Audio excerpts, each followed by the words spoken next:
بسم الله الرحمن الرحيم. هل أتى على الإنسان حين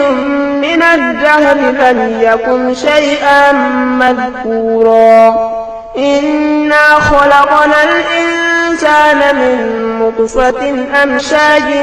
نبتليه فجعلناه سميعا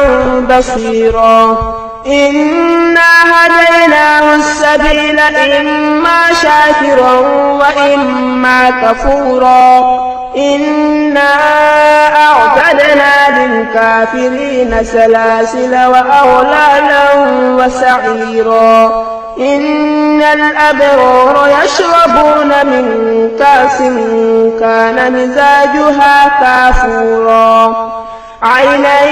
يشرب بها عباد الله يفجرونها تفجيرا يوفون بالنذر ويخافون يوما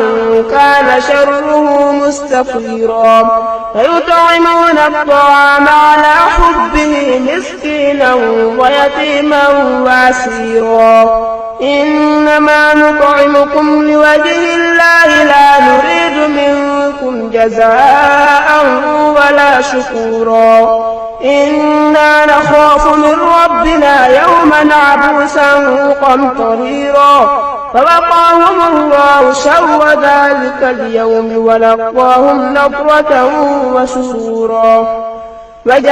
وجزاؤهم بما صبروا جنة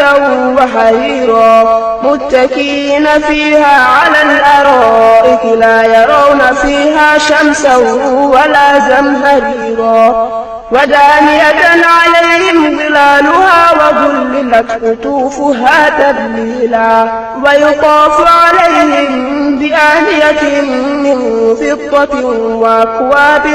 كانت قوارير من فضة قدروها تقديرا ويسقون فيها كأسا كان مزاجها زنجبيلا عينا فيها تسمى سلسبيلا ويطوف عليهم ولدان مخلدون إذا رأيتهم حسبتهم لؤلؤا منثورا وإذا رأيت ثم رأيت نعيما وملكا كبيرا عاليهم ثياب سندس خضر واستبرق وحلوا وساور من فضة وسقاهم ربهم شرابا طهورا إن هذا كان لكم جزاء وكان سعيكم مشكورا إنا نحن نزلنا عليك القرآن تنزيلا فاصبر لحكم ربك ولا تطع منهم آثما أو كفورا واذكر اسم ربك بكرة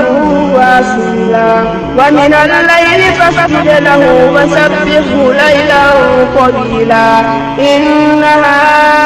هؤلاء يحبون العاجلة ويذرون وراءهم يوما ثقيلا نحن خلقناكم وشددنا أسرهم وإذا شئنا بدلنا أمثالهم تبديلا إن هذه تذكرة فمن شاء اتخذ إلى ربه سبيلا وما تشاءون إلا أن يشاء الله